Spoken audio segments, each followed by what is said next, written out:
1950. There are 10 billion ounces of above-ground available bullion inventories, giving the world 140 months of silver supply. By 1970, it shrank to 70 months. 1990, 55 months. 2010, 11 months at just over 700 million ounces of above-ground available silver. A collapse of 93% in global inventory. Yet demand continues to surge. Despite all the new silver mined, the world has consumed so much silver in the last 50 years. The last time above-ground inventory was this low was 1300 AD, and the consumption and uses for silver is accelerating. In 1999, 100 million ounces of silver went to electronics. In 2011, it is projected to reach 250 million ounces.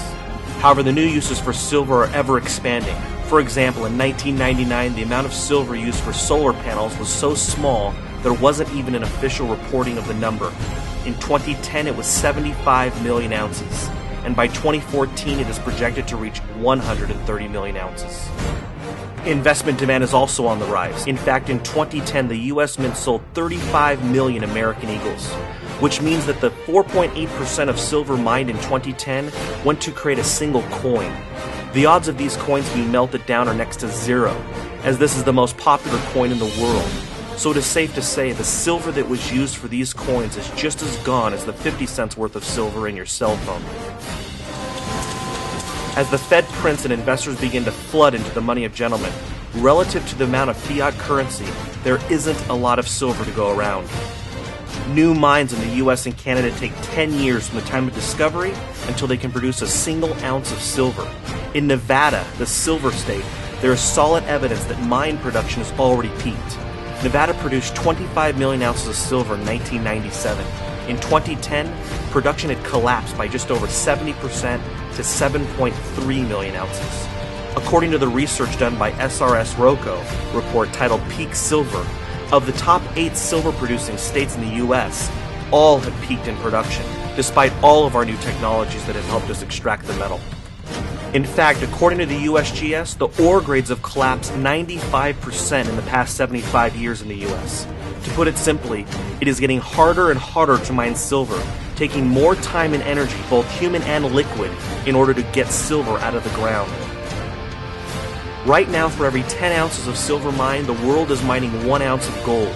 Gold, however, is trading 53 times higher than silver. The opportunity in silver is epic. The paper price suppression has made silver the biggest buy ever.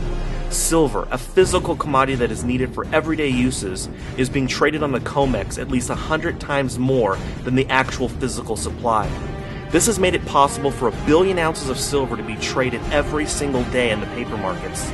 The supply of silver has been distorted and investors have been deceived into selling silver for $30 per ounce. FutureMoneyTrends.com believes the suppression has become a gift for the average person to finally strike back at the heart of the machine that has benefited from the fiat currency system. Due to industrial uses, FutureMoneyTrends.com is projecting a physical silver shortage by 2020.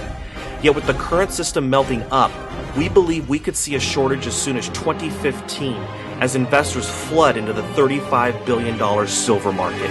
If silver during the Euro crisis has the same initial reaction as it did in 2008 with a sharp decline, we believe that due to the nature of the crisis, 2012 being a currency crisis, the demand for physical silver would be overwhelming on a global scale.